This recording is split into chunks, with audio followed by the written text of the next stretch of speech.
The biggest lie in real estate. It's absolutely crucial that you understand this lie because it forms the foundation of making good real estate decisions. But also, it can cost you tens, hundreds of thousands of dollars if you're ignorant of this lie. So what is it? Here we go. The biggest lie in real estate is that when you buy a property, you actually own it. That's right. Real estate ownership, home ownership in the United States is a lie. And that's whether you have a loan or mortgage against the property or you own it free and clear. Either way, your state, your federal, your local governments, they are your landlords when you are a homeowner or an investor that owns a property.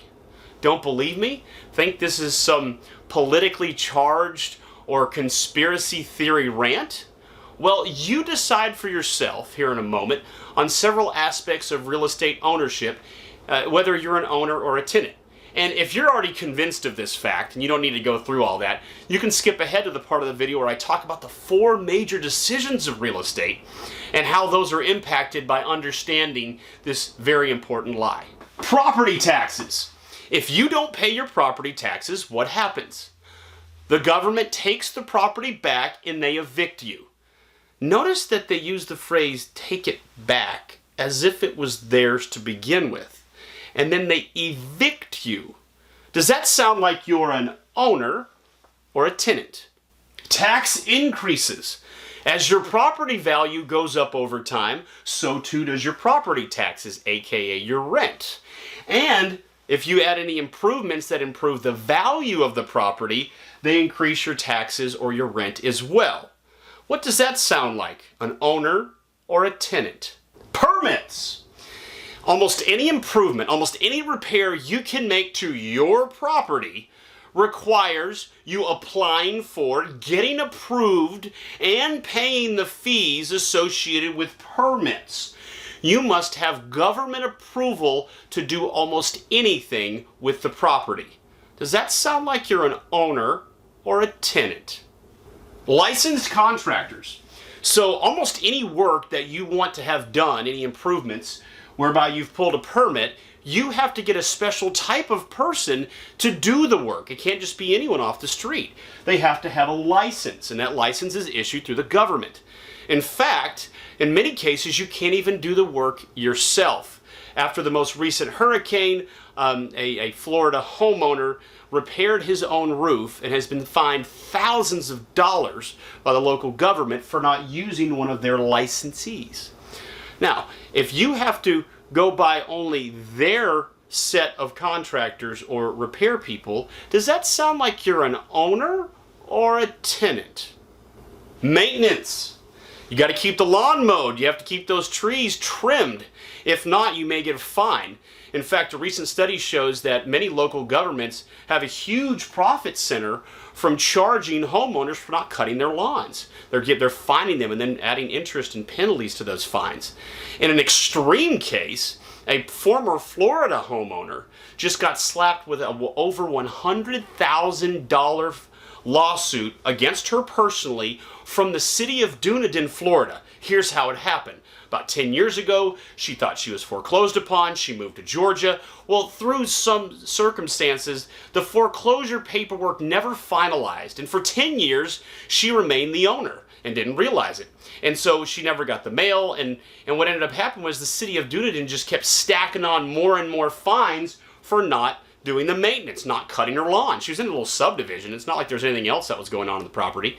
So what happens is 10 years of penalties and fines and all that collected to over $100,000. The city of Dunedin hired an attorney, tracked her down in Georgia, and slapped her with a massive lawsuit. So this is no joke.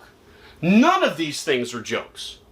And so I ask you, if you have to keep the lawn mowed and the trees trimmed, or you're going to get hit with fines and more taxes, does that sound like you're an owner or a tenant?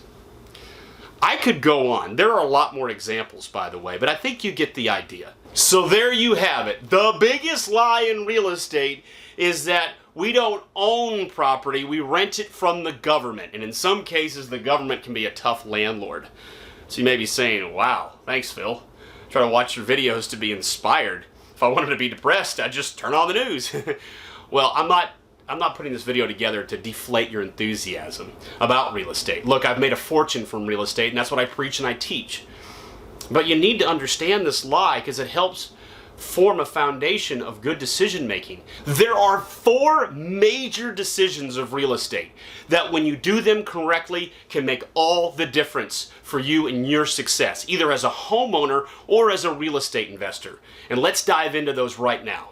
Decision 1 is buying the house or the place you're living in versus renting. This is a huge decision that everybody needs to make. I've got a great video I put together many years ago on this subject, and it dispels the myth that renting is not as good of a deal as buying. A lot of times renting's a better deal for a lot of people. Not always. Buying makes sense too, especially if you're going to be in that property for a long time. In the video I talk about a 5-year period, but now that we've been through this last 10 years of real estate increases in value, you might have to be in the property more like 6 or 7 years for buying to make more sense than renting. Decision number 2 is, as a real estate investor, flipping versus renting houses. I have a great video on that subject where I go in depth of where it makes sense for either one. And that's what's so important in light of this big lie. You need to know when it makes more sense to flip that property, that house, versus to rent that property long term. Rentals they've got to put out or they got to get out, right? They've got to make enough money, or it makes more sense just to grab your money now because you know you got a landlord in the government and they're going to need to be satisfied. Decision 3 is to have a mortgage on the property or to shoot for owning properties free and clear. I think for the most part, most people truly do not understand this at all. And so I actually put a great video together on this subject where I go in depth in explaining why it almost always makes sense to have a mortgage, long-term fixed rate loans in place against real estate. In fact, now more than ever, I think yesterday we hit almost record lows in the interest rates again, and pundits are predicting that there's going to be more interest rate drops before the end of the year.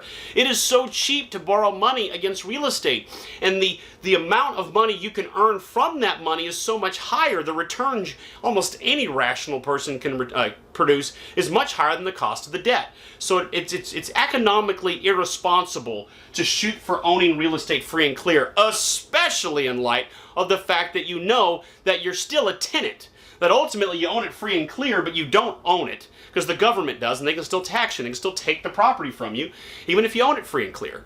All right, that's decision 3. I made it easy for you. Go with the mortgage. Decision 4 is another big one. Keep versus sell. Or communicate it a different way. As Kenny Rogers saying, you got to know when to hold 'em and know when to fold 'em. You need to know when you should sell that investment property, or if, let's say, for example, you're moving to a new area, do you sell the home you lived in, or do you keep it and then go buy the second property? So now you have 2. And I get this question a lot from friends and family. It's actually a really simple determination.